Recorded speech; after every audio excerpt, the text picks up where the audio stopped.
my web-based resources, I use Google Drive, and I had the students make a presentation about point of view.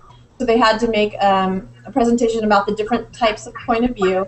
And then I used Extra Normal, which is an animated video maker, and they had to make a video using one of the points of view. So the people had to speak in either first person, second person, or third person to each other.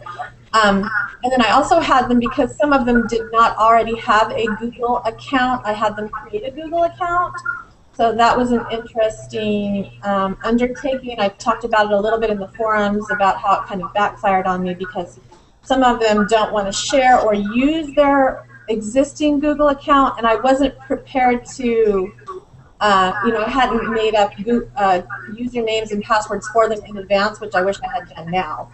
But at the time, I didn't have anything prepared for them, because when I did an informal poll the couple days before that, they said most of them already had Google accounts, so I wasn't really worried about it. I thought I'd have maybe 3 or 4 in a class that would have to create one, so I wasn't that stressed out about it. But when it came time to use them, they were very reluctant to do so for some reason. And they didn't want to share their personal email address with me so that they could share their document with me. So it was interesting. They were very against that. Anyway, so I guess what I would change next time is I would have them all do it under a single account. And I don't know if there's any restrictions as far as, like, can you have a single account and have 30 people using it at one time? I don't know. Are you going to get any bugs that way? That might cause some kind of problem. I don't know if any of you have ever tried that before. Or else I would assign them an account and have them create their own account under a certain, pattern. With Extra Normal? Or with Google. Oh, Google. Because they can log into Extra Normal with Google, with their Google account. So that was my experience. All right. I'm not sure if Google will allow you to use multiple users on one account.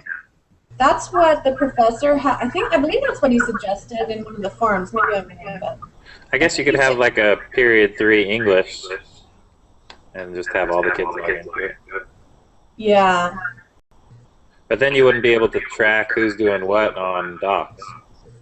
Yes, that's true. Which kind of defeats the purpose.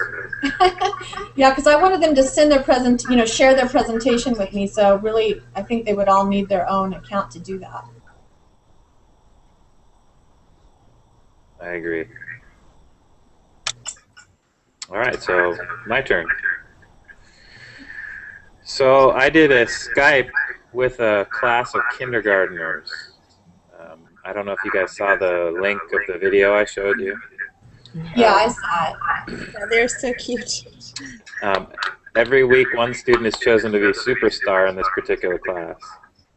And so what happened was, it was my daughter's week to be the superstar, and so I decided, what a great opportunity to talk to a class of kids over Skype.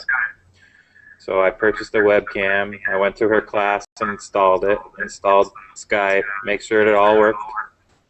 And then on Friday, we did the chat. And what I did was I used a website called writing.com, and they had Mad Lib templates. And we used The Boy Who Cried Wolf. And I simplified the grammar for the kids, because kindergartners don't know the difference between a verb and an adverb and a noun yet. So I would say something like a scary animal, and they could access that. And so they made a story, and I read them the original story that I found on a different website, and then I read their new story, which they totally got a kick out of, because they were now authors. And then I cut and pasted the story into Google Docs, or Google Drive, and I sent the link to the teacher because she wanted to be able to print out the story. I talked to her afterwards and let her know that she can edit, change, do whatever she wanted. So I gave her like a little Google Drive tutorial, and she thought it was pretty neat. And then when I was finished, I took the recording that I'd made of the Skype and I imported it into a program called ScreenFlow. and I added some titles and transitions, and then I made my little flip video for you guys. And I sent it to the teacher, but it happened on Friday, so she hasn't gotten to show the kids yet. So hopefully on Monday she'll be able to show the kids what they had done. And that is my web-based lesson. How will she show the kids? It will be a document or something, or online, the video? Yeah, there's a funny thing that I learned this week. YouTube is almost always blocked at schools except for the education part. And since we are just individuals, we don't qualify for that. But if you save it to your Google Drive, anybody can look at it and it'll never be blocked. So you can take that YouTube video and you can upload it to your Google Drive, and then you can play it at school. And that works with any YouTube video. Oh, really? I didn't know. So if you find a really cool video on YouTube, you just upload it to your Google Drive, and you can show it at school without being blocked. Oh, well, they finally unblocked it for staff at my school, or my district, but that's interesting. Yeah. It was something that I had not known about, and when I learned it, I was like, really?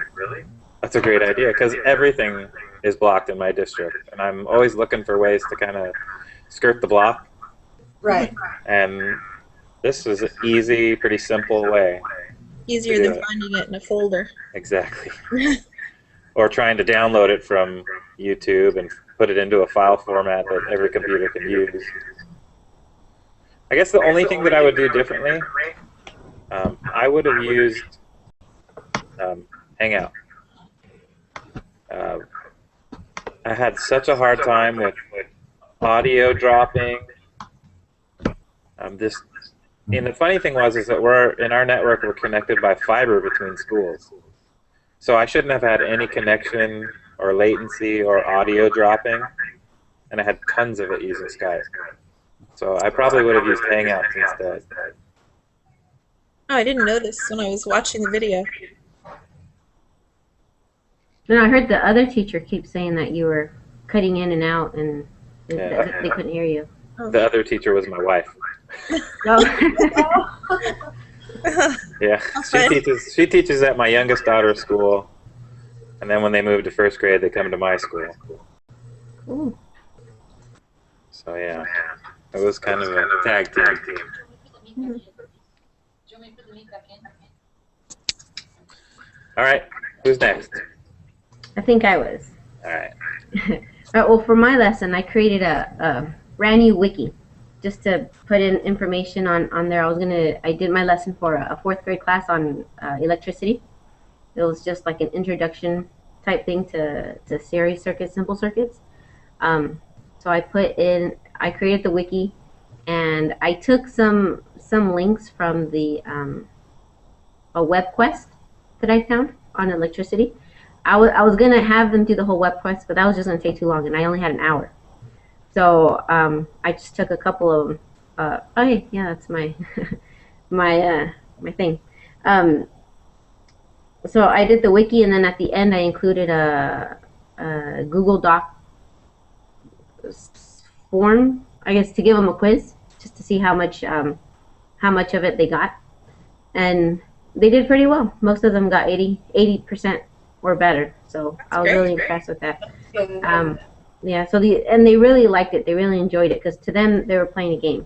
Mm-hmm. And especially since I had them working in groups of 3s and a couple 2s here and there. They really liked that, because the teacher told me that she doesn't really give them that much time to work in groups or to collaborate. So any time that they do get to work together, it's they really enjoy it. So that was a plus, and they really liked it. They told me that they liked it.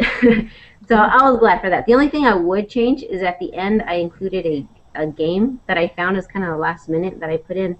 I didn't realize the game only went up 1 level. So after they finished it, they were getting into other stuff. I mean, it was still science related, but just not the topic that I was introducing them to. But all in all, and then later on I found another link to it's kind of like another experimental thing on electricity that I found. I think I posted it on the forum, which is really cool too. So I think I'm going to include that in it in case I get to use it for next year. What grade was that, Aurora? 4th grade? Oh, cool. And they probably don't get a lot of science, huh? Because in elementary, they don't get a lot of science or social studies anymore, do they? Well, we're supposed to be teaching them science, but that kind of gets put off to the side since it's. I don't know how it works anymore, but my son's in 3rd grade and he doesn't hardly get any social studies or science. Well, That's great. Science can be so fun. Well, Common Core is supposed to help. Supposed to. Oh, okay. Well, I saw some textbooks and it's integrated better. Oh, really? Oh, that's good. For us next year, anyway. Yeah, next year. You guys have to do it next year, huh? Oh, my word. Okay, so I guess it's my turn. I used YouTube and a YouTube tutorial and Storybird, and I had my kids work collaboratively on stories because that's one of our standards, to know the parts of a story.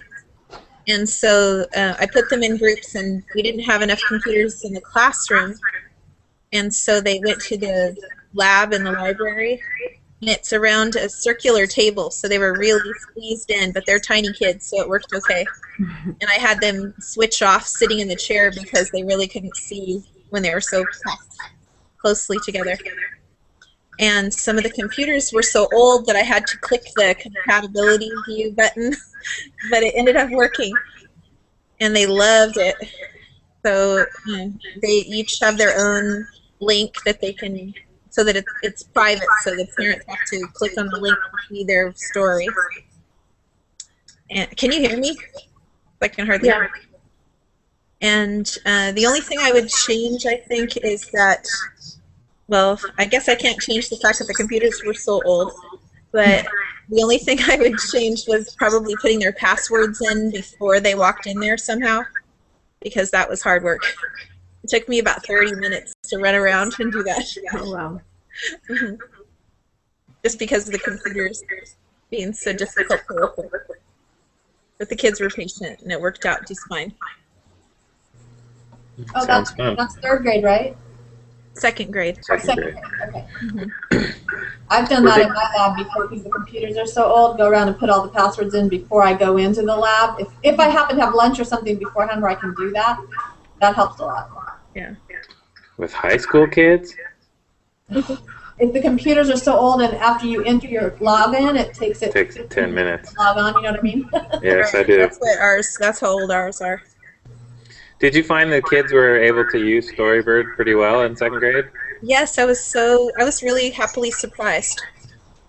They acted like it was second nature. Does it involve them typing in text and stuff? Yes. In the tutorial I just showed them how to choose the pictures, the illustrations, and how to type in the text, and then they were all able to do it. Wow, that sounds like a lot of fun. It was. I think it was better than writing in class because it took about the same amount of time, and they were all very engaged. Oh yeah, more fun than writing on a piece of paper. That's for sure. All right, is that the end for us? I think so. All right.